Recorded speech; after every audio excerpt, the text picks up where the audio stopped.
It's a great line, choosing between real love and emotionalism. It's like it could really irritate a lot of people, but it's fantastic. I could ask what you'd like me to talk about today, but some people have already expressed and tried to remind me that it's Valentine month or day or coming up or something to that effect. So that the quote's very appropriate. To me, love is just a beautiful thing. In any form, it's a beautiful thing. But it's in its greatest form, it's a divine feeling, not an emotional ism. And yet when we're on the spiritual path, a lot of people haven't figured out how to blend this concept of personal romantic love with the spiritual path. And that's because of our history. We have a lot of people that have been mystics through time, and they talked about celibacy and abstinence and so on. They ended up reincarnating as divorce lawyers now. So don't take that seriously. I'm making that up. I don't want any divorce lawyers to mail in hey man, wait. So it's hard for people to understand, because when you start working on yourself, it's just natural that you're raising the bar on consciousness, and then you don't settle as much. It just doesn't make sense. It can even create angst inside of us to try to do things the same old way. Oh, well, somebody asked me out. Am I not supposed to, and just following by rote behaviors that we think are the norm. But we start sprouting a conscience and a conscientiousness. So the old ways just end up not working. But even if, and that becomes a struggle. Here we are talking, I want love and God and real love and love in my life. But keeping in mind, you're going against the social norms. So that's going to become anxiety a little bit here and there. But we need to know we're not going crazy. We're waking up. This is right for me to have greater standards. You're going to be wrong if you think you're better than the other people that you're now not interested in dating, because you're superior. That's not the right consciousness. It's more of just a natural thing. Orange juice is great. 7-Up is great. But when you go to drink 7-Up and it's orange juice by accident, something feels weird. Neither of them's wrong, but it's just not the right vibe in the right moment. So, what is your spiritual taste? Where's your boundary? What's okay for you? But you got to know who you are to know what's okay for you. Don't forget that. Don't say, well, a book told me that this should be okay. That's not a boundary at all. You can only know your boundaries by knowing the bounds of God within. The where does this go? What do you feel? Love and self-worth. When we know who we are, everything else can start to resonate. Ultimately, everything comes from our beliefs of who we are. That's the case. That's it. More potent than our thinking and our behaviors on the outside is our belief systems. It all really comes down, and I've said that 1,000 times, but it really comes down to our belief systems. So if I believe I'm flawed, even though I may not even think it consciously, it's already going to be subversively ruining my life. And I'm going to be talking to people on a cognitive level. I don't get it. Why is this happening? I read a book, right? I stopped a certain habit. The outside doesn't fix the soul. Yeah, it's not a drinking problem. It's a thinking problem. It's a consciousness issue. And even when we say thinking, people think you mean cognitive think. It's not about human thought process. It's deeper. Deep in my heart and soul, not my root chakra, not my emotional chakra, not my intellectual chakra, my heart and soul. Deep in here, I already have belief systems. And they tell me I am as God created me or anything else. I doubt, I'm not sure, I don't know, I got to think about it. Wrong. And down to the lower centers you go. And you're coming from this place of, compensation. Because I don't know who I am. And that's the higher faculty, believe it or not. Beliefs are here. But there's upper 3 chakras. The only thing higher than your beliefs, below your beliefs, your thinking, emotions, and behaviors. But your behaviors and anyone else's behaviors should not be dictating what you believe about yourself, right? The only thing higher than believing is the knowingness of God. And people do not know the knowingness of God because we have chosen to allow ourselves to create an ego that can tell us anything but the knowing. Why can't the ego, and why won't the ego tell you about the knowingness of God? Because if you know who you are, if you know as God knows, there's no ego. Ego wasn't created here. It was created as we descended and fell in the Garden of Eden, which is in our heart center, and said, I'm flawed. Adam and Eve had to hide. That's you and me. I'm flawed. I'm not pure. I don't know now. I'm flawed. I made mistakes. It's called original sin. Original sin isn't Eve did this, Adam did. It's that they believed that they were flawed for whatever they think they did. It's not what we actually think we did. It's that we believed that we're guilty and ashamed for doing it. When Adam and Eve has to cover up, that's a statement to you and I about the word shame. We think we separated from God. We feel guilty about it, and we think we should be punished. That's the unholy trinity of consciousness. So, you have to think in terms of, wait, what if I separated, I feel bad, punished? This is cause and effect. But I'm not separate. But I can't just go, I'm not separate. I don't believe it. You do on some level. And if you really want to know, well, how do I know if I stand in the mirror and go 10 times, I am not separate, I'm not, and 10 times later, I wonder if it worked. Can you still see yourself in the mirror? It didn't work. You would burst into light. So should you feel bad that you didn't burst into light? No. Just simply say, oh, I'm on time payments. You didn't burst into light. Just if you shame yourself for not disappearing when you looked in the mirror, unless you're a vampire, but if you didn't burst into light and disappear, your job now is to forgive yourself for that too. My job. You're countering the ego every time. Instead of feeling ashamed, guilty and fear of punishment, and you say no. Yes, I screwed up again. And instead of the unholy, I'm separate, I'm feeling guilty, and I fear punishment, which we then project on other people doing the punishment. But they're just playing out, I've already been the prosecutor. I've already made the decision in the courts of my mind that I'm guilty and need to be punished. And that's what we do in life. So the people we think we like and don't like are just playing that out. Most people I think I like are the people that are helping me feel less fear, guilt, and so on. The people I don't like are the ones that are living it out for me. To be able to stand back and say, wow, you know what? Wait a minute. None of this is real. I'm so sorry, folks. I hired all of you to be these weird things for me. Love, even if we get it and we go, okay, I get it now. It's spiritual. So that's why I'm not adapting well. I mean, the more we grow spiritually, you'll notice your diet starts to kind of shift. There's just certain things you don't eat anymore. It just kind of moves. And I'm not preaching any particular kind of diet. The band, yes, was all into spirituality, and they gradually became vegetarians. The Beatles became all vegetarians. What is that? They're singing so much about light and love, it started having an impact on their diet. And I'm not telling you it's right, because whatever you eat, you should eat and enjoy what you eat. Native Americans ate meat, and they can't criticize them for their ability. They were closer to God than a lot of vegetarians I've known. The ones that are walking down the veggie aisle in the store, being angry at the meat eaters in the next aisle. Like, it's not helping you, dude. So the concept of love, it's like, just realize I'm fine-tuning my being, and that kind of fine-tunes what I do and who I share with and how I share.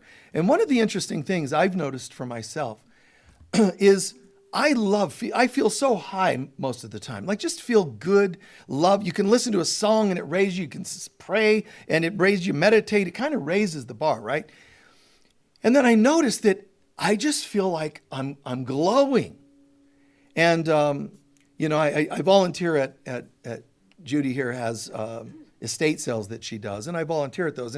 And I notice I'm doing prayers on the way in, and it's starting the day, and I'm doing prayer. I get there, and sometimes I feel so high. I find myself, wow, they're beautiful. What a nice looking coat you have. And it must look like I'm hitting on everybody, because I'm like, that coat is beautiful. What a nice pair of shoes. I must look really odd, But I can't help it. I feel so good. And I'm noticing that plant is lush, and I'm noticing, and it's right for us to feel love and express it. It's also okay for us to recognize, respect the illusion. Not everybody's walking in all high going, I get it. Some of them are like, wow, stop following me, But I just noticed that I'm walking around going, I just feel so good. It's just amazing. And then you feel generous. You smile more, and you give a discount to somebody or whatever, you're doing in your life. You spend more time on that painting you were going to do on commission for somebody. You just feel more alive. And that's the way we're supposed to feel. But I did notice after the fact, wow, I just felt so great.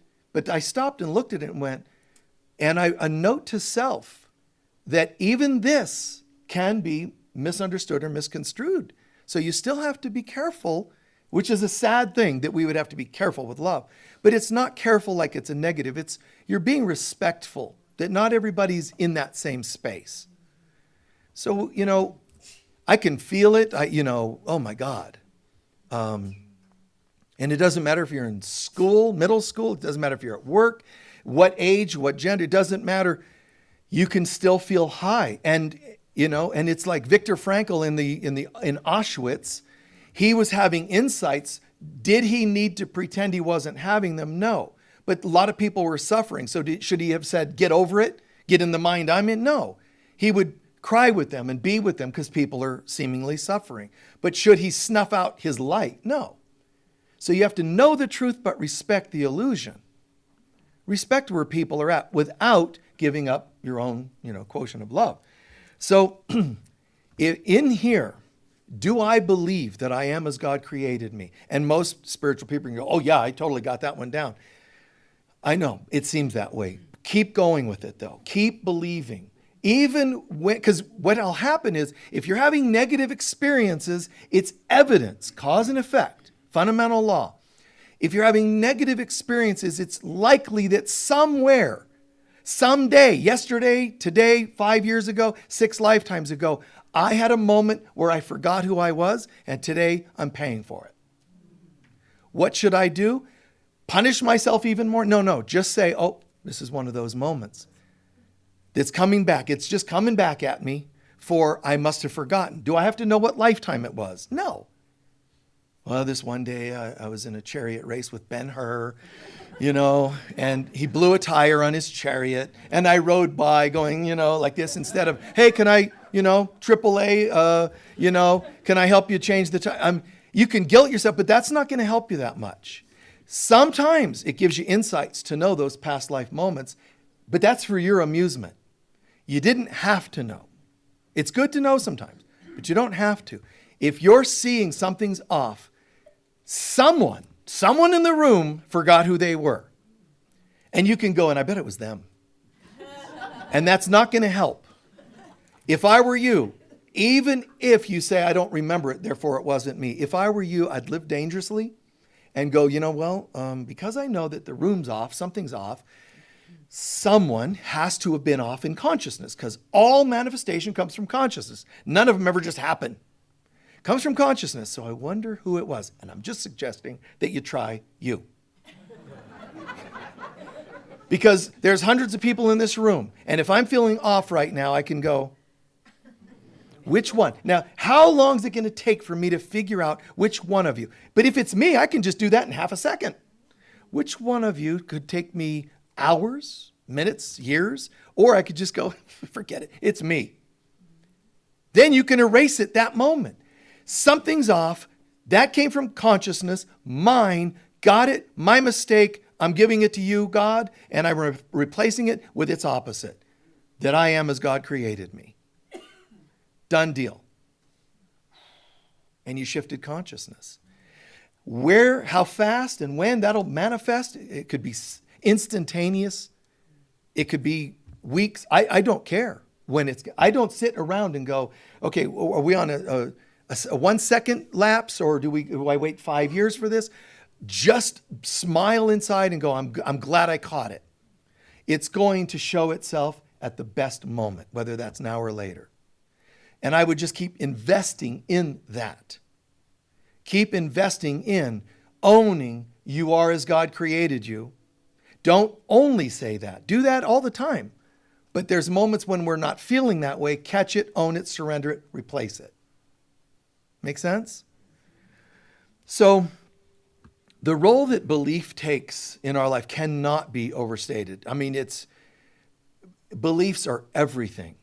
And I've shared this many, many times. But if we used a chronology to it, like an imagery, I am as God created me. I'm using my upper chakras. I am. Here is, I'm not so sure, but I believe. Better than the rest, but it's not as clear as absolutely I know. I know I am as God created. How do I know? Because I'm sitting in God when I say it, and God pretty much is never wrong. So I know means I know. Here it's, yeah, I believe so, but there's a chance of doubt when you believe and not know. And then the belief starts to trickle into, how much did you waver in your beliefs? That's partly like beliefs are connected to what we call faith. I have faith. But they say faith is in things unseen. But you don't have to have faith when you're in God, because you know. You know. It's not like, well, I'm going to have faith in things unseen. I don't need to see it because I know it. There's not even an option. So here, above faith, this is above forgiveness. I'm God. I don't actually need to forgive because there was nothing ever offended to me, and there's nothing I need to do about it. I'm still good. How the rest of you doing down here? I know, I believe, and the rest is thought process chakra, emotional chakra, which is the outcome of how you're doing up in the upper center, and down to the manifested physical chakra. That's the outcome, the manifestation. If something's not feeling right in my lower three centers, it's because something was off in my belief center. Okay? This is the place where I make and break everything. This is, oh my God, this is the place of, I own that I must have been off in my beliefs, and I'm surrendering it, replacing it. And now a shift takes place in here. External miracles are nice to have, lower chakras. External miracles. But the only real important miracle is the one here. You change your beliefs about yourself or others. If you change your beliefs, everything else is going to change. If Moses could part the Red Sea but not change his consciousness, he wouldn't be an ascended master at this time in this time in history. He became an ascended master because he shifted in his belief systems.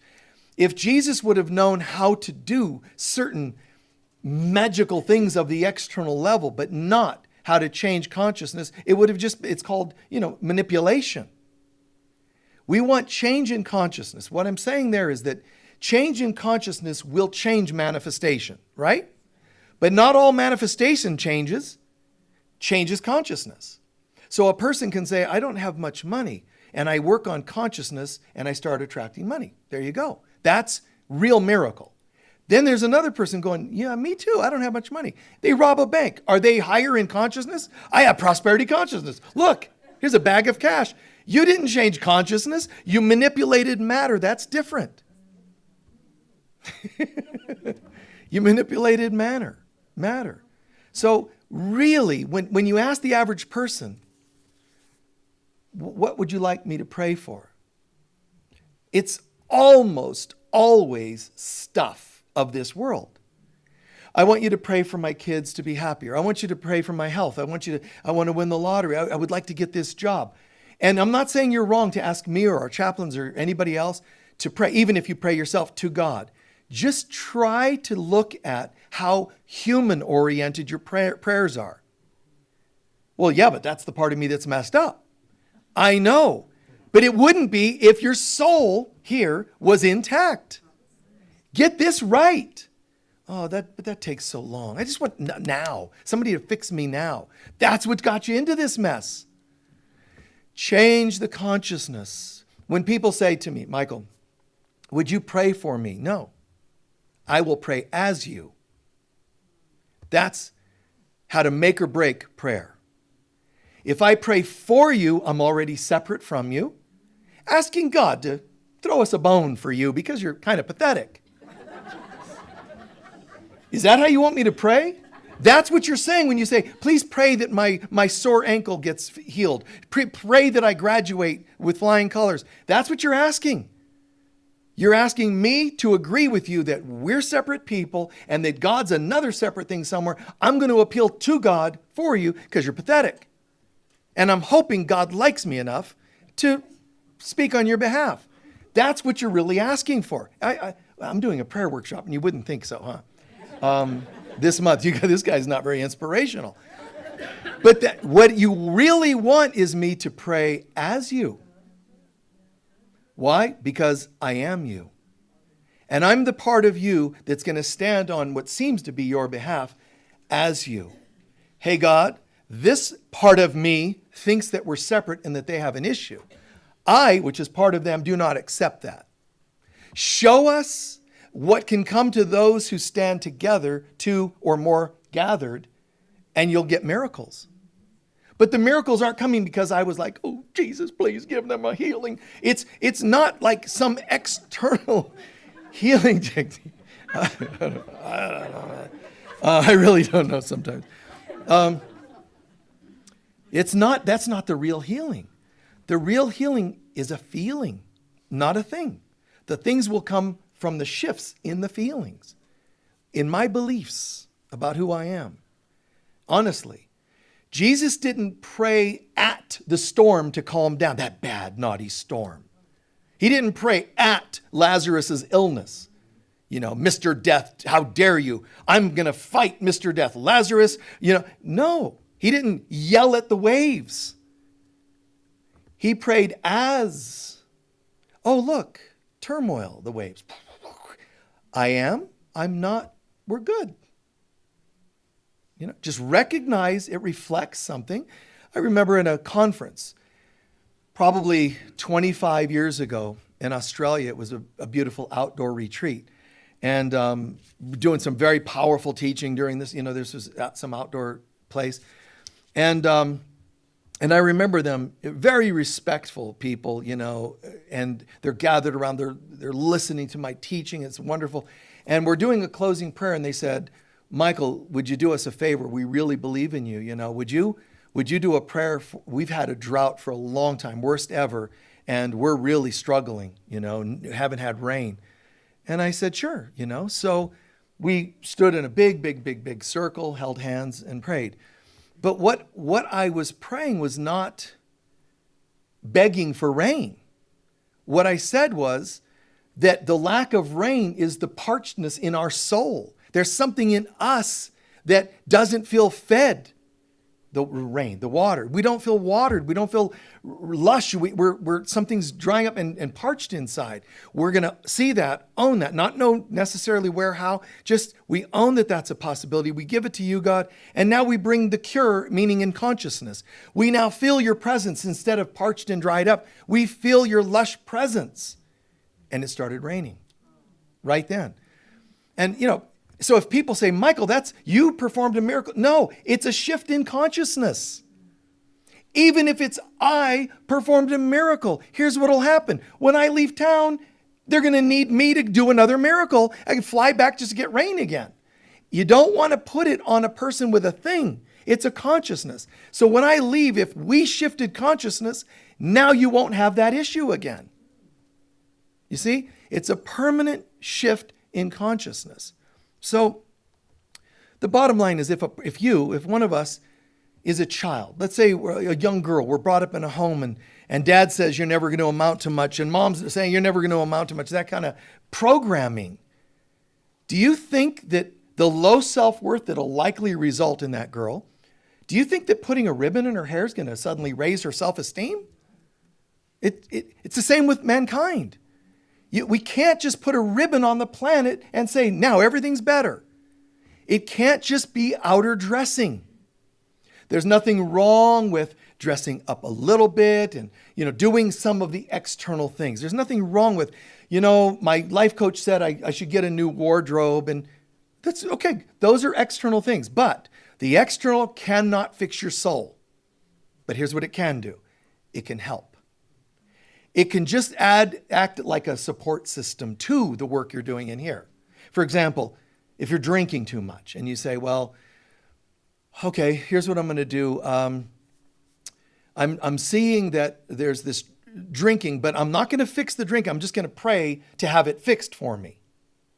I'm going to change my beliefs. That's fine, but if you also not pick up a bottle, that'll help.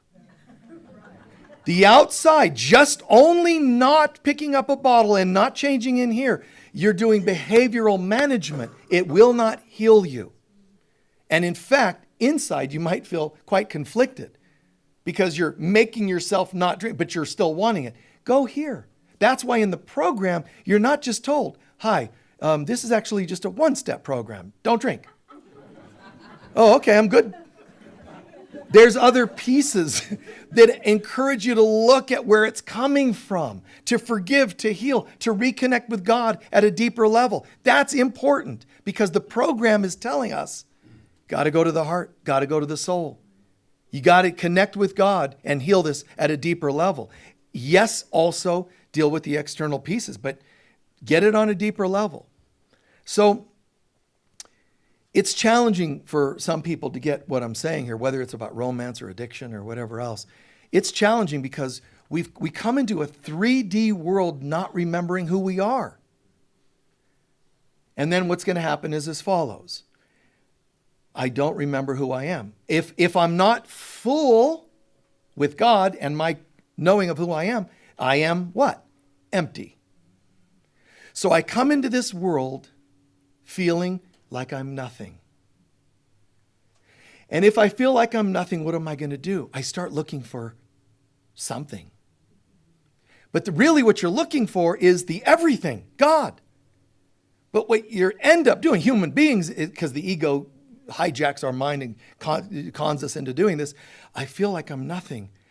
I should find something to help. And then if you get desperate enough, you'll take anything.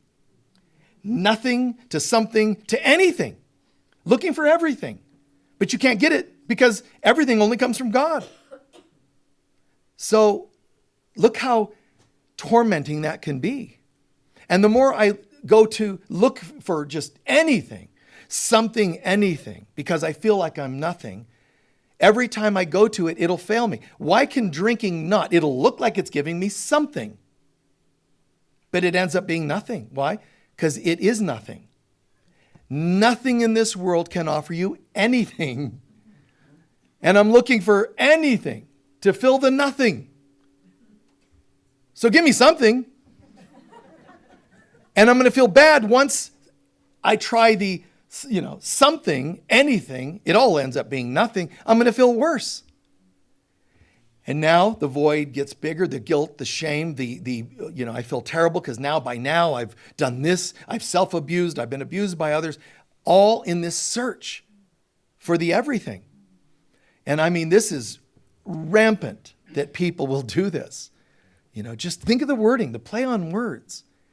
I say this to myself sometimes.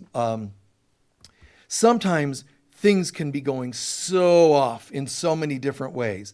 I will literally say, I just need something to go right today. Once in a while, maybe it's once a year, maybe once every couple, but once in a while I'll say that, where things are so nuts. And I'm like, I just need something to go right. Honestly, it's just from the gut. That's what I'm feeling. You can't use nothing to give you everything. It doesn't make any sense at all. Now we can try to get something of so I'm feeling like nothing. I'm feeling empty inside. So I'm looking for something. We call it date, a drink or whatever. I'm looking for something.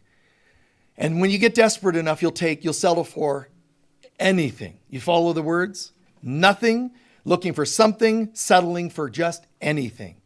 Oh, that's great. Is that what you tell your kids when they get to a dating age? Honey, you're at that age now where you need to have this talk with me so I can explain how you should settle for just anything. That doesn't make any sense at all that I would tell my child that. Then why do we do it? So here's a crazier plan. Don't settle. Instead, look for everything. Where's the person that has everything for me? Dangerous again. Because I'm still feeling nothing, thinking you'll give me everything. This person's got money, they've got looks, etc., and it still crashes. Because it was not everything. How do I know that? Because if it wasn't God in you, how was it going to be God in them? If you're empty, you're already coming from a bad program. You know? It's an interesting thing the way the computer kind of thing works. Maybe I'll talk about this next week. And one of you requested a talk about divine masculine and feminine. I'm not going to do that today, apparently. So maybe tomorrow in our Zoom program I'll try that. But this concept of the computer program that we'll go into in the next week or two, if I remember. But the idea of the ego hijacks and creates these viral programs in our consciousness. So in this case, in this context, I feel empty. That is not coming from God. As soon as we're starting to come into manifestation, to be born, let's say, we're already given original sin, that you're flawed. Flawed means separate from God. I'm flawed, I feel terrible, and I know I'm going to be punished for it. Now I have wacky parents. I'm abused as a child. School's all messed up. They don't get that I'm more right brain and they keep trying to program me with left brain things and nothing goes well. First car I bought, I saved up my couple $1,000s, got my first car and it broke down. I mean, all kinds of things happen. A blowout on the freeway, spontaneous things. You broke a knee. All the stuff that can possibly go wrong will go wrong because I believe I'm nothing, looking for something, settling for just anything. But I've already put it out there. I'm not as God created me, and the world goes, and so it is. And gives me garbage. But you got to watch. Because the whole concept of nothing, something, anything, which is really looking for the everything, is also with seeming positives. It's not just things that go wrong. It's even with relationships that I feel like I'm nothing. I met somebody and they certainly feel like something. You know, they tell me I'm handsome or beautiful or whatever it is. They tell me I'm, there's this like, oh, wow, I got something. And it feels like at least they're giving me something, but at some point I just need anything because they'll start failing to give you the something. Now you need just anything. And pretty soon you'll start looking for that elsewhere with an affair and a fling and a drug addiction and whatever else, because something you found out wasn't enough. Well, they might have acted like it. They might have said, hi, nice to meet you. Listen, I am everything to you. And I promise to always be everything, which is almost like vows, isn't it? I vow to be your everything until death do us part. That's like a huge burden.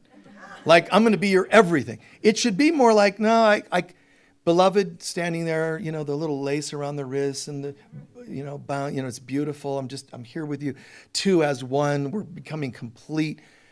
I just need you to know, however, I struggle with the nothing syndrome. I often feel like nothing, so I'm hoping you're going to be something, anything, please, for the rest of my life. Does that sound like it's going to go well? Hi, could you be just anything? And the reason people can so easily get in relationships is because we are willing to be just anything for people. Like just anything. You just need a little of this. Oh, I could pull that off. And it's a deal. My giving you just anything and you're going to give me just anything. Wow, marriage made in hell. Instead, it should be, I can only tell you this. There's times when I feel like nothing and it messes me up because I settle. But my goal is everything. So you're meeting a person whose intention is to feel the everything of God, but to own when I'm not feeling it and not project it on you. That's all I can promise you. It's not the perfection I'm promising you. I'm only promising you that I'm on it. I'm working on that, okay? Just that's kind of it. I can only promise you I get it, and I'm working on it. That's honesty, it's clarity, and oh, what a relief, you know. Then it's like, oh, thank God, now I can take this thing out and my guts could fall out, you know. Because I started dating you, I had to start strapping everything up and looking like, you know. The only reason I look like I have pec muscles because I'm strapped in with this man girdle of some kind, looking like, you know, good masculine energy for you, and wow, so strong. Like you take it off, it's like, you know. But at least we can just like, oh, thank God, you know. Oh, this is me. So sorry, man. You know, how's it work? You know, and that's real love. To say I'm in love with your soul that knows where it wants to go and doesn't blame me when it doesn't get there. I dig that. You know, see, that would be really, really beautiful for any two or more people. So we have to ask ourselves, you know, am I still willing to settle for just anything? Own where you've done it. Look back at your life. Oh, I've done that too many times. It's very, very painful. I don't want to look. No, listen. Sit and own when you've done it. Here's why. Because then you can undo it. I can see where I've settled. You know, I mean, I love my ex-wife. I was married when I was a kid.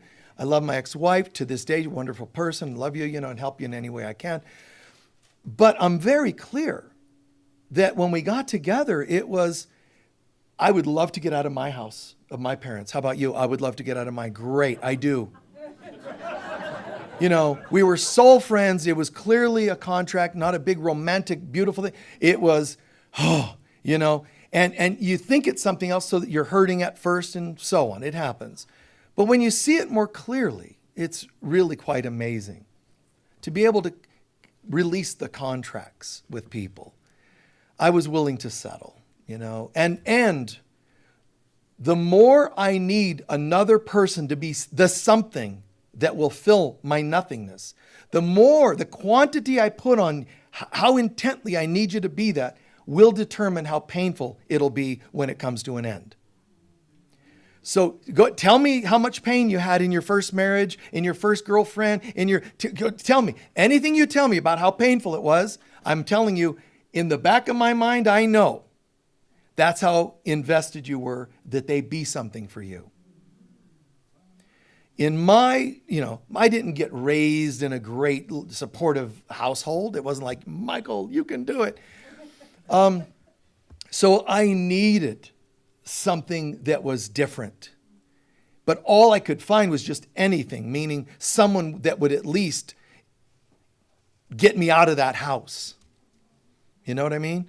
So that's a contract. It doesn't diminish that on a soul level, the love and respect we can have looking back. But I'm saying I can see where there was a need. Why would there be a need if I'm everything? Because I didn't know that. And family didn't support my knowingness. They supported the not knowing. So I'm coming out of that kind of broken. I've said it many times, the sanity, I need something. So here's the trick to this. We were feeling nothing, settling for something, settling for just anything, and it never worked.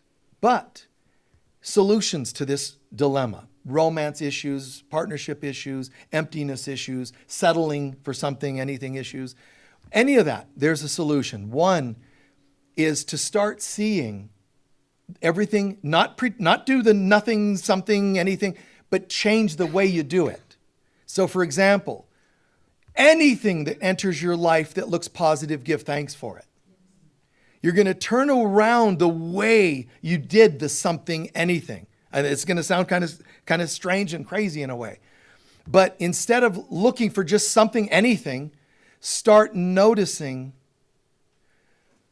this feeling I'm having today is aligned with nothing, and I'm not nothing. So show me how to see this differently, God. I'm noticing that I'm looking for something in my life. Remember, what you're really looking for is everything, and it's God. And when you see yourself settling for just anything, stop and turn these things around. I'm needing just something to make me feel better. Well, watch, that's from an addictive place. What if you compliment me? I can see that from an empty place or as a reflection of my fullness. The same act. Michael, you look great today. Oh, I was so empty. Now I feel better. That's dysfunctional. Or, I think that's a sign of the good karma from my prayer this morning. Thank you. Do you see what I just did? It's still in the world of something, anything, but I'm making it a reflection of my progress, not a false filling of my brokenness. Is that making sense?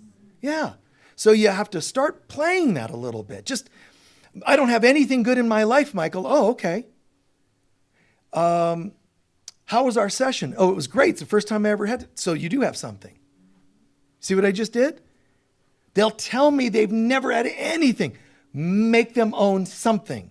That's where some things can become positives. When they say, oh, I just settle for anything, I'll say, oh, you know what? You need a shoulder up. Look, come here for a second. Okay, we're done. Well, that was quick. Well, you said you'd settle for anything. See? Isn't that what you said? You wanted just anything. You get them to laugh and go, what do you really want? And maybe you'll give them more body. Maybe something, it's love. Everybody really wants love. We are love. We don't get love. We are, but we've forgotten. How do we remember acts of kindness? Help people feel valued. And if you feel valued, you have to feel loved. You can't usually feel truly valued while feeling unloved and unlovable. So bringing it down to that level, we got to turn it around. Another solution, I'm going to call it, is we're convinced on a certain level that, this is true. This world is not real. So if you're trying to find a solution for settling, I'm just tired of settling, Michael. I'm tired of settling. Any old relationship and I get in and then a few years later it collapses. Well, you have to recognize you have believed that you were nothing. So technically, they did a great job mirroring it. You can tell me all the details of how messed up the person is, and I hear you, and I'm with you. I get it. I'm sorry. At the same time, I can also tell you, they did a pretty great job, though, didn't they? Reflecting that you're worthless, that you're nothing. And, not everybody wants to hear that, but it's important that I catch myself. So I would say to this person, one of the reasons you feel terrible is because you came into a world that you think will fill you. You fill your nothingness, and it can't. Why? Because the world is actually not here. It's a hologram. So what I would ask you to do is watch yourself and do this.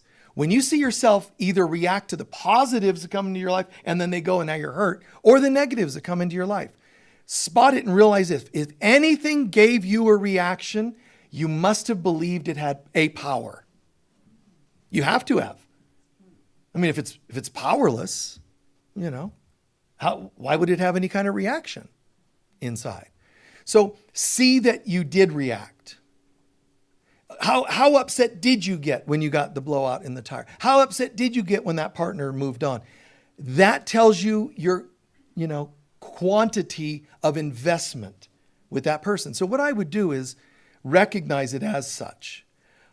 Oh, there it is. I was invested in this having power it doesn't have. Now, forgive yourself for believing it had power, and forgive yourself for the reactions you had when you found out it didn't.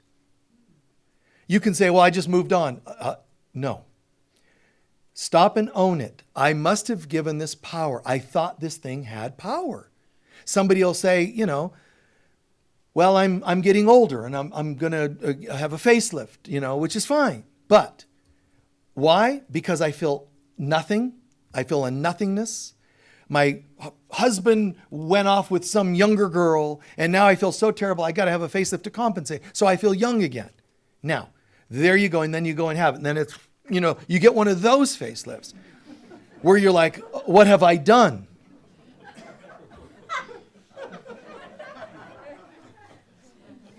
Okay. What have I done? That thing I'm seeing in the mirror is to remind me, I thought I was nothing. And now the doctor confirmed it and said, It doesn't really, he fell asleep while he was, making the incisions. He was stoned. I'm gonna file a lawsuit against that guy. He's gone. He's in Mexico now and just living it up, But why did I get that, doctor? I'm sorry, Retire it and say, this is a sign of how desperate I was. I settled for just anything. I went for the cheaper surgeon, and it didn't go well. Now I need to also forgive myself for getting too upset about it. It is a reflection of myself. And I need to do that because it'll change the way I feel about this. A Course in Miracles tells us, don't pray for the world to change, but pray instead for you to see it differently. So it's not that you're praying for the surgeon to sober up and come back and fix what he did. I wouldn't do that if I were you. He's settling. I think I shared the joke once before, but there's this story of the guy who his arm gets cut off, and he goes to a doctor. My arm got cut. Could you stitch it back on? Yes, it'll cost you $10,000. $10,000? No way. That's way too much. So he leaves. He goes to another doctor. Hey, man, my arm got cut off. Can you stitch it on? Absolutely. How much? $100. Done. Pays for it. Now he's got his arm back on. It's great. He's walking down the street. He sees the other doctor. Hey, aren't you the doctor that was going to charge me $10,000? Yes, I am. Well, here. So you get that? So he's like, hey, and his arm flies off.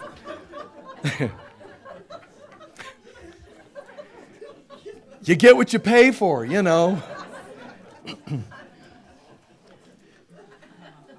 So I can see where I've settled. And that's what we have to say, Even if I don't see it, I know I've settled. Why would you settle? It must be that I believed I was nothing. That sounds like, oh, that's bad. Michael, don't say that. That's negative reinforcement. Stop. Own it. Even if I don't remember such a thought, I know that on some level there are days when I doubt my divinity. When I doubt my divinity, the karmic repercussion is to feel like I'm nothing. When I feel like I'm nothing, I'm going to look for something to fix me. And when that doesn't work, I'm going to settle for just about anything. None of those are going to work. And what that does is it reconfirms you're so nothing, nothing can fill you. The more the things go wrong, the more on automatic pilot we go. The more they go wrong, the more it confirms just how messed up we really are. And that's very sad. But you were looking for love in all the wrong places. And this isn't like I'm saying you need to get this special program and so that you become something. I'm saying it's what we are is everything. So what did I say? Again, spot when you're doing this and start owning every bit of something positive. Anything positive. It's not the total answer yet, but it starts to turn it all around. I was doing the nothing, something, just anything. Wait, now I do sometimes feel like the nothing, but I'm going to start grabbing onto pieces of something healthy. I started setting better boundaries today. That's something real. You follow what I'm doing? Not just something and anything. It's now something and anything real. I'm at least grabbing on and selecting things that are healthier reflections. Is that making sense? Truly more that's truly helping me. I'm not blind and just grabbing. I'm like, no. I'm still open to receiving things, but I see them as reflections of my connectedness. You see? So you go for a negative, and I turn it around. A positive, and I own it. You go for a massage, and you think, this is the best massage I've ever had. That's not just something. That's something that is reflecting a better experience than you had before. You see what I add to that sentence? Something better, something healthy, right? It's beautiful. It doesn't have the same negative tone to it. I'm still using the same words for now, something, anything, but I'm making them, anything healthy is good for me. In my high school years, all the days, my God, it's spent on restriction in my room. I would still make it listening to Earth, Wind, and Fire, feeding my soul, listening to something that would give me not just anything desperately, but it was doing something of value. Listening to those words. You know how many times I stared at the covers while during the music's playing, you know? I remember an album called Spirit of theirs. And I remember during the making of that album, the leader of the band, Maurice White, his mentor passed away. And he wrote memorial, kind of a little paragraph in there on the album. I read that many times because it was something positive. How much he loved his mentor and was saying thank you, right? And he wrote in that little paragraph, may God embrace your spirit with love. Never forgot it. And when I first was signing autographs like books, I used to write, may God embrace your spirit with love. So that means somewhere out there, this guy, Maurice White, passes away. He's on the other side. And Michael's writing that same sentence because I'm fed by his love and inspiration for his teacher. Which means I'm adding feathers to his wings to fly higher in consciousness because someone's thanking him directly or indirectly for his love. That's not just anything. That's anything healthy. Something good for me. You see? That's the first thing, remember. Second, remember to watch for when you go into investment in this world, positives or negatives. Whether it's investing in your facelift, whether it's investing in better shoes for your arches, whether it's investing in more nutritious vitamins, positives or negatives. Investing in a relationship that might crash, see it. Watch for how much pain you feel and know that I must have been kind of invested in this. Meaning, I thought this thing had value. And you know those when you say things like, well, I thought you were different. You know, those are investments. But listen, why would I be upset? Why would that be hard for me that you weren't what I thought you were? Because I actually think I'm a nothing.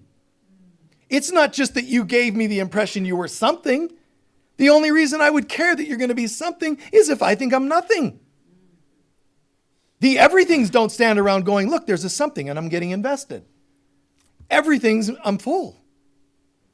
I don't have any needs. Honey, I don't need you to be anything but yourself. You know, isn't that beautiful? And like I said, there's the third solution or tool, we'll call it, and that is remember to consistently ask the Holy Spirit, God, to help you see things as God sees them. That I'm not nothing. Let me see myself as you would see me. That you're not just an anything. Let me see you as God sees you. Don't forget that. You know, you're never doing wrong when you bring more prayer into it, because every problem needs God. There wouldn't be a problem there if God was there, you know, and God's there but not perceived, not seen. So what I need is to change my perceptions. But that computer programming, man, the way the ego programs the mind, I'm nothing. And there's such a deep soul level that even on the outside, when I go and get nipped and tucked and new ring from somebody that told me I'm valuable and all those external things, there's never enough to fill that void. How do I know? Because I keep crashing. When I feel fullness, there was nobody in the car with me driving to that cell to volunteer time there the other day. There was nobody in the car. It was me and prayer, and I feel full. So I show up and I just feel alive. I just feel great. And it's a funny thing because you want to hug everybody. You want to smile at everybody. You want to share and shine. It's really quite cool to feel that way. And again, just, you know, within the measured doses that seem appropriate for the place. You know, there might be certain churches I would feel so much God's presence, right? Certain churches you can't walk into and shine that light. They'd be like, no, this is a very morbid place. God is a vengeful God. We don't know which one of us God's lightning bolt is going to strike next. So act solemn. And you're like, you know, and it just doesn't fit in. So do I think you should stuff that feeling? No.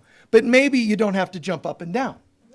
Maybe you could just, you know, smile and peace be with you or whatever, you know, comes up. What's appropriate in the moment. It's just all nuts. So I pray that today has made good sense. Good. Yeah, good. Thank you. Great. And the applause is helping. I was feeling nothing before. I was looking for just anything. And that really, wow. We don't usually do applauding here. So now next week, if I don't get an applause, I'm going to be back to nothing. No, man, that's not it. Just owning it. And this isn't me telling you, you can do it. You have what you need. I'm telling you, it doesn't matter what I say. I can tell you, you are wonderful. You have to believe it. Now, do I think I have to believe it? Let me work on that. Wait, just to help cut down the amount of time you're going to work on that. Let me explain. God already sees you that way. So how long do you want to resist God's opinion? I'm telling you, with absolute knowing and certainty, you are a perfect, holy child of God. That unwaveringly. Now, anything you and I think to the contrary about ourselves or each other is called an opinion and is almost always wrong. God says this, and we're like, yeah, but you don't know them like I know them. Or you don't know the things I've done. That's what life is about now on planet Earth. We're seeing more and more. There's God's will and there's our puny, egotistic, ego-based, ego-centered, flawed, broken opinions of ourselves. And you can keep them as long as you want because that's called the misuse of free will. You're not really free when you're doing that. We call that free will. Well, I don't want to believe in God. I don't want to believe in love. I don't want to believe in forgiveness. And you think that that's free will. You're actually not free when you're willing that. You're bound by your ego. The only free will is a loving will. So make a decision, Choose what you will serve, love or fear. Let's take a few centering breaths.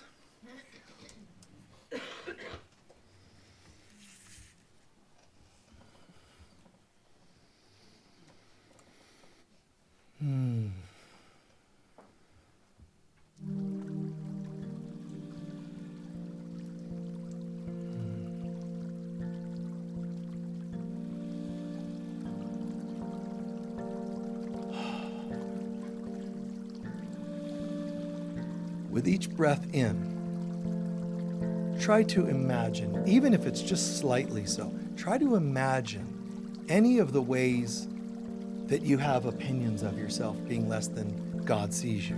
Just be honest.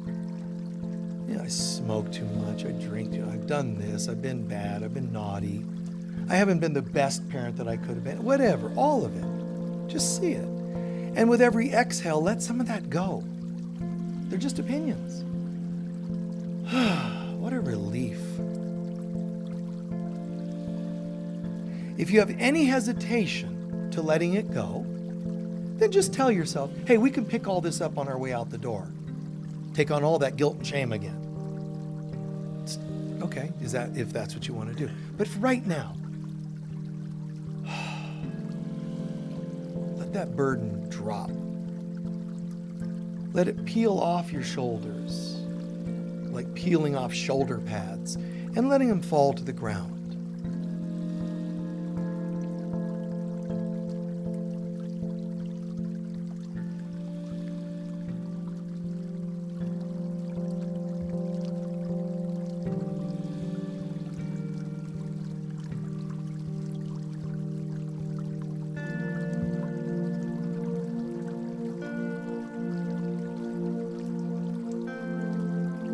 Those were all about affirming that we were nothing, looking for something, anything.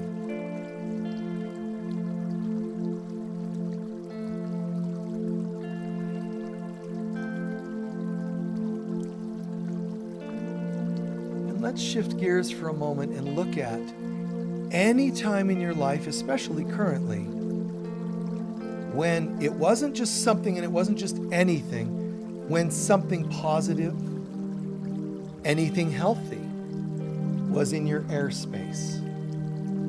The ones you breathed in and accepted and the ones you didn't. So assemble your everythingness today. for it.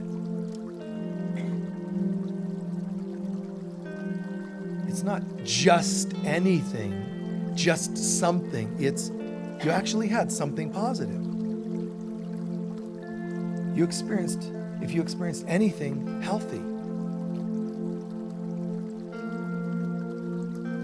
someone stood by you and supported you in a down moment or giving birth or whatever. That was something positive.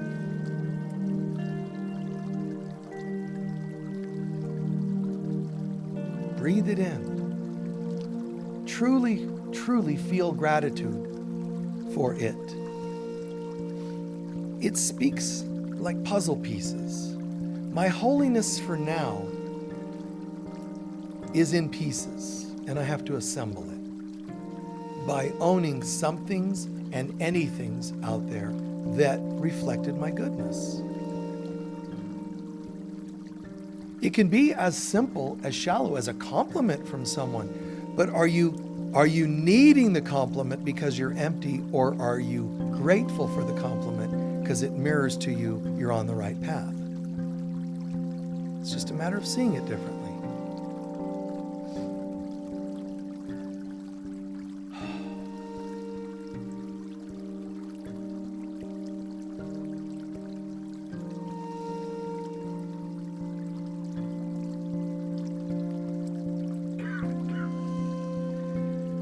We'll go just one step further. Can we be so bold as to say, have you ever experienced everything? Wholeness. And if not, it's okay, because that's a big word. But just try it on. Everything. Where in the moment, everything was okay.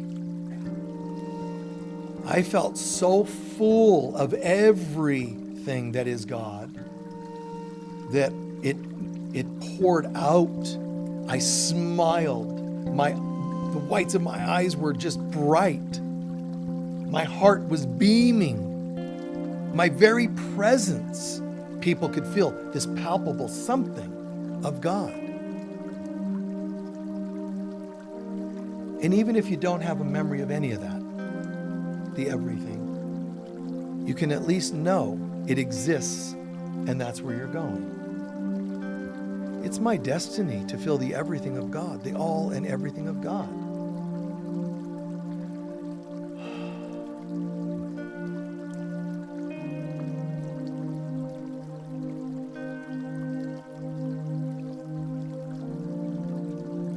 I can see where I settled for nothing, seeking everything.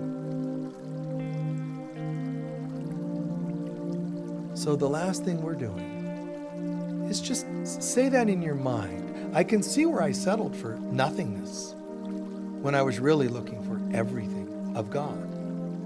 See if you can own that, spot any memory of that.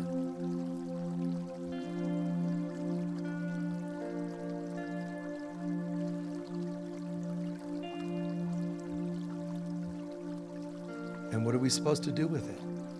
It was in one of the tools I said, which was see it, my mistake, surrender it to God. I was willing to settle. How silly was that? No shaming, no hating, no guilting. You see it. I felt separate from God. I went looking for just settling for anything, and it was nothing. But I forgive myself. And if I have forgiven myself, I am now in the place of power to negate the karmic effects of my previous decisions. Any place in my life where I have believed I was separate from you, God, any time and place where I ever believed that and took on the karmic effects coming at me due to my guilt and shame, I'm now giving this guilt up. It serves me no purpose. Regrets and guilts all around it, shames all around this. I'm giving it all to you, God, and denying the effects of those causes that I set into motion. Any effect that would be here to affect my day, my health, my life, the world, Yesterday, today, tomorrow, all of it, I'm giving up. With the cause gone, there can be no effect. I am in the light of God, and now asking for the gifts that come for those who choose God as their guide.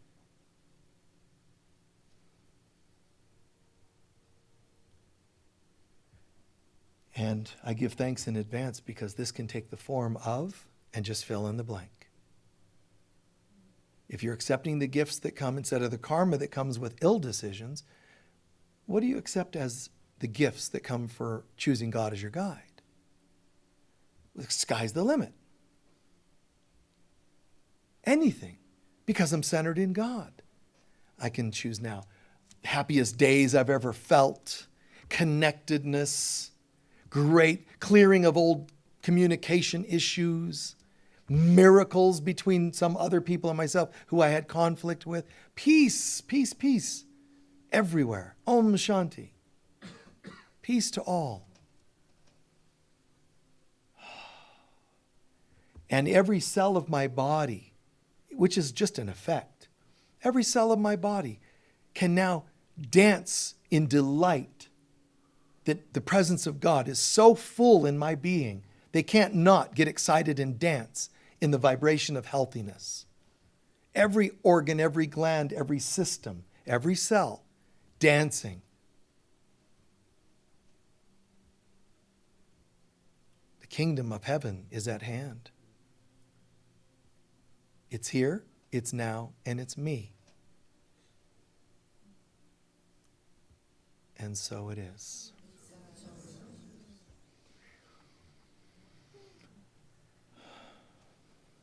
Beautiful.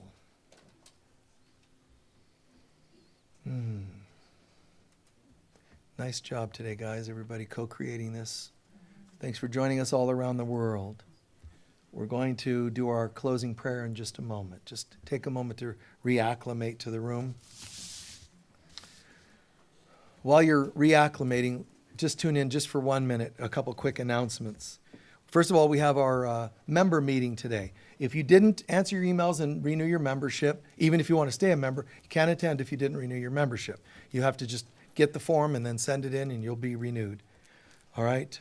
And if you're wanting to know more about it, the office will tell you, but we have a healing room out here. It's the round room, the yurt. It's a crystal bed in there, and it's pretty extraordinary to lay on that crystal bed with it, doing the energy work that it does in the chakras and your energy systems. It's quite beautiful. Let's see. Thank you if you're watching us from around the world. Any form of social media, if you're on one, join us on the others, just so if one ever goes down, you're able to find us on another. There's Facebook Live, YouTube. We have hundreds of videos, presentations on YouTube. They're all free, all right? And they do have gift bags in the bookstore that has like a book, one of my books, and incense and a burner. And, you know, we do that. If you check those out, they're only a few bucks for a package of several things. We started doing that especially for tourists, so they can go home with something, but also they like gifting things to friends when they get home. And let's see. It's time again. We're going to be doing our February 12th. It's our annual meeting. That's today. But on the 25th from 12 to 3, I'll be doing the Power of Conscious Prayer. So you're welcome to join us for that afternoon workshop. It's just a couple of hours. All right? And we very much appreciate everybody's generosity and, you know, your support and all the different ways that you bring us support. We really do. It never leaves our mind. We're always feeling such just a sense of gratitude and thankfulness for all that you do. Your financial donations, your presence here and online. So thank you so much. Our prosperity prayer, it's posted and it's on your bulletin.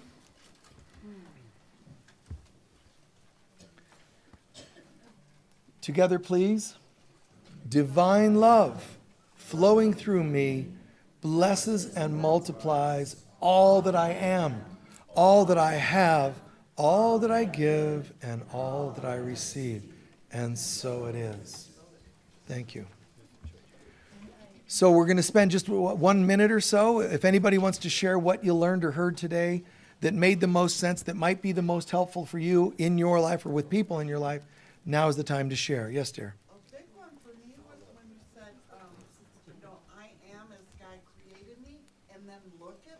Yeah. Nice. Seeing yourself as God sees you. It's almost surreal is the only word I could use for it. When we sit and imagine God is only love, can only see love, and look at us. And we're sitting there. So God's now looking down. I'm sitting in my living room. No, there's no living room. And I'm sitting here in my body. No, there's no body. So it becomes surreal to imagine, how does God see me?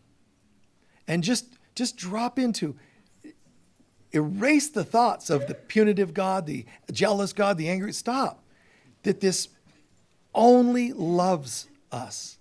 Because deep inside, there's still this belief that, and then God's also a little bad days, angry, mad at the human race. The common saying, Jesus is coming back and he's really angry. Wow. Those kinds of things are in people's minds. That's something to look forward to, right? The last judgment. Oh my God. I hope I can avoid that. I skipped school that day. None of that's there. It's like the last judgment means there's no more judgment. Now there's only love. But people don't get that. Yes? I can never get enough of what I don't actually need. I can never get enough of what I don't actually need, right? Yes, perfect. Yes? I relate to what you said about marriage. I remember when I first got married at like 21, my cute wife at the time, who I thought was so pure, wanted to leave her mom because she wanted to get out of the house. Right. I wanted to be with somebody because I was lonely. So we were both really dysfunctional. However, we lasted 20 years, and I'm really surprised how we lasted that long. Nice. The numerous girlfriends probably helps, but I'm kidding. The other thing, Your partnership lasted many years, but you recognize,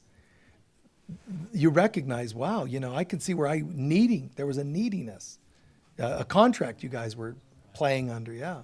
The other thing is, when I was divorced after 20 years, I joined a group of divorcees, single women, divorced women and divorced men. We all got together and had, meetings, dinners and stuff like that.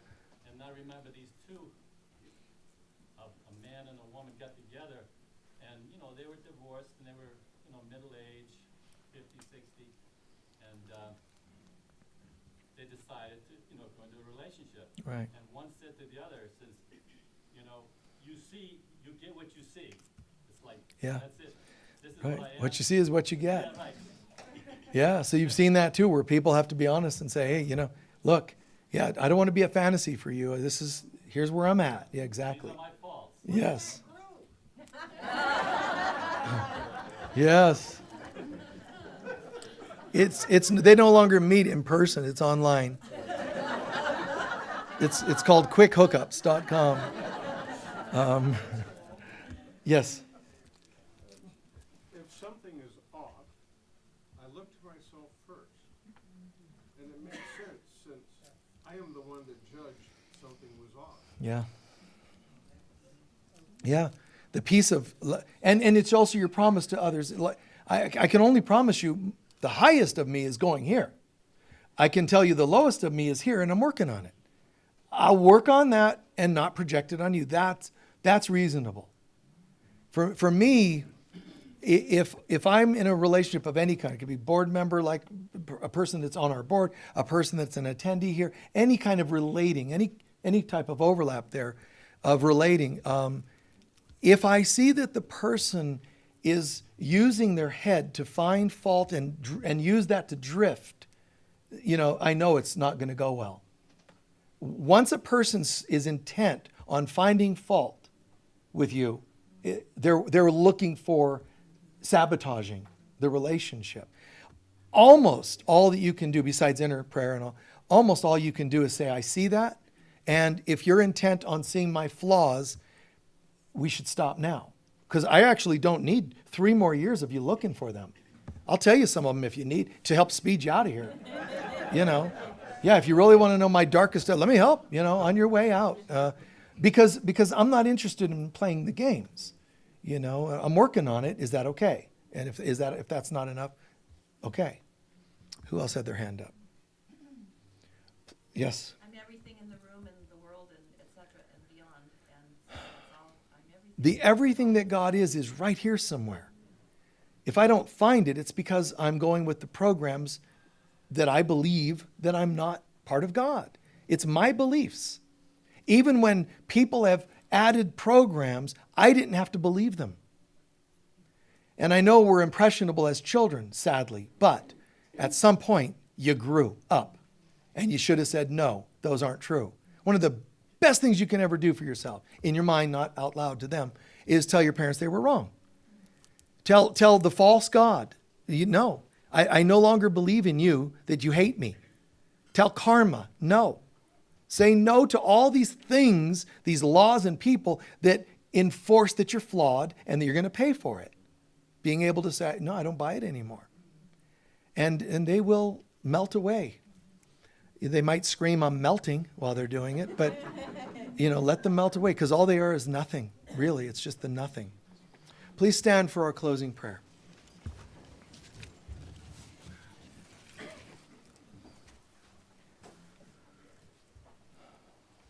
How did you do with remembering some things and any things that were positive? Did you see some? Those are healthy anythings and some things. The other ones rooted in that I am nothing, they're not healthy and they won't be able to help the nothing. Keep it in mind. Soaking this in, giving deep thanks. This isn't just a casual moment. This is a deep experience that we've co-created. And I'm grateful. I'm grateful that I played a part in creating this. This is something that helps me feel fuller because it reflects my fullness. And I love anything that's healthy. And this is. The light of God surrounds us. The love of God enfolds us. The power of God protects us. And the presence of God watches over us. Wherever we go, God is, I am, we are, and so it is. Beautifully said. Peace be with you all. Bye-bye. Happy Valentine's Day, Michael. That's